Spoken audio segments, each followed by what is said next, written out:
ladies and gentlemen. I've received a donation specifically for a video stating that Macedonia is Greek, and I figure that'll be easy enough. I'll just go right to chapter 3 of the History of the Ancient World by Chester Starr, and I'll quote the Dorian invasion. Now, if you think there's any significant difference, chapter 9, titled The Beginnings of Greek Civilization, we're on page 189. If you think there's any difference between the Greek people and the Macedonian people, see what you think after you hear this stuff. I'm going to go back to before the Greeks we think of, Plato and Aristotle and Alexander the Great. We're going to go 700 years before their time, plus or minus a century. We're back in the 1200s BC, before Christ. And civilization was sort of falling apart. There was cities were coming to an end. Systems of writing that had been in use for centuries were disappearing, and it seems to have been invasions from the north. These people called the Dorians. So down in Greece proper, the original inhabitants were pushed up into the highlands and down onto the south into the peninsula and off into several islands and clear over into Greece, Anatolia. So let me read now from page 189. The Mycenaean world seems to have been declining by the 13th century BC, but a violent invasion, remembered as the coming of the Dorians, brought it to an end just after 1200. So it was declining, and maybe it would have been able to fight this off, but not when it was in a decline. The Dorians swept across the southern islands through Crete and Rhodes to the opposite coast, pushing the other people in front of them as they went, and some of them stayed in the Greek highlands, and that was to be true for centuries and centuries, as the original inhabitants of the Greek area went up into the highlands, like the Native Americans, let's imagine, in America, went up into the mountains and lived for centuries, sort of like that. But the point is that Macedonia, up above Greece, and the Greeks we think of as Greeks, are all the same people, and they owned the place from about 1000 on down. They came in. It was theirs now, except for some people herding goats up in the high mountains, and at the very tip down around Sparta, throughout the south and the east parts of the Peloponnesus, including Sparta, Argos, Corinth. In those areas, the Dorians were dominant.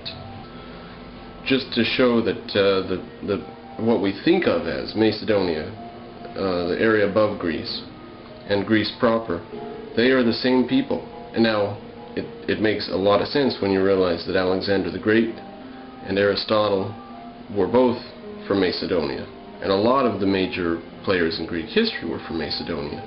And it's really ridiculous to cut it off and say this area up here is special and different from Greece, or this area down here is special and different from that. Macedonia is Greek. It's Greek. Now, I wouldn't go as far as to put the whole of Turkey as Greece, but it is certainly part of the greater Greek sphere. Macedonia is more than that. Macedonia is in what we would have to consider the realm of Greece. Like I said, Ireland is British. Scotland is British. Those are the British Isles. So continuing on page 190, Dorians, Ionians, and others are not to be visualized as distinct races. They were all Greek, and they shared in the common qualities of the mother tongue. This was a remarkably supple speech, so now let's digress just for a moment. It's a digression from the subject, but what the hell. This is about the Greek language. A very supple speech which possessed, from the earliest days, characteristics of keen logical analysis, a tendency to abstraction and to causal constructions, and a poetic outlook. That's a lot to say for a language. The languages of the Near East could not begin to rival the ability of Greek to set forth clearly and briefly a chain of ideas, and to balance in one sentence, by means of a host of qualifying particles, a complex concept. So it's a very highly developed and intellectual language, where the tools that they built into it accidentally or somehow for some reason are quite becoming of the intellect, being able to put complex stuff together. You don't have to speak in short sentences.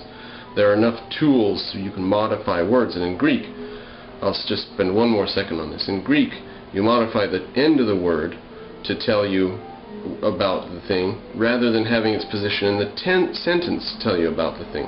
In English, you've got to have certain words in certain areas of the sentence. In Greek, you can do it all any way you want. Makes it easier to rhyme, for example, because you've just got to get the right endings on the words, and that's it. Difficult to study, but a very powerful and poetic language once you do. And the last quote I have here: in at least some cases we can see the Dorian invasion brought real change. Politically, for instance, the wide ruling lords of the Mycenaean palaces vanished, together with their bureaucracies. Greek lands turned decisively away from this imitation of Near Eastern monarchy to a far simpler system. Local leaders who called themselves kings ruled only tiny areas, and though in Homer these kings boasted their descent from Zeus, they were little more than war chiefs.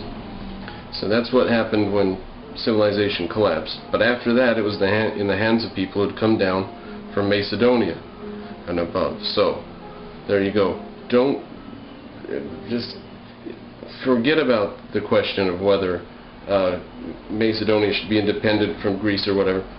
Put it together in a nice big country. Bigger country the better. That's what I say.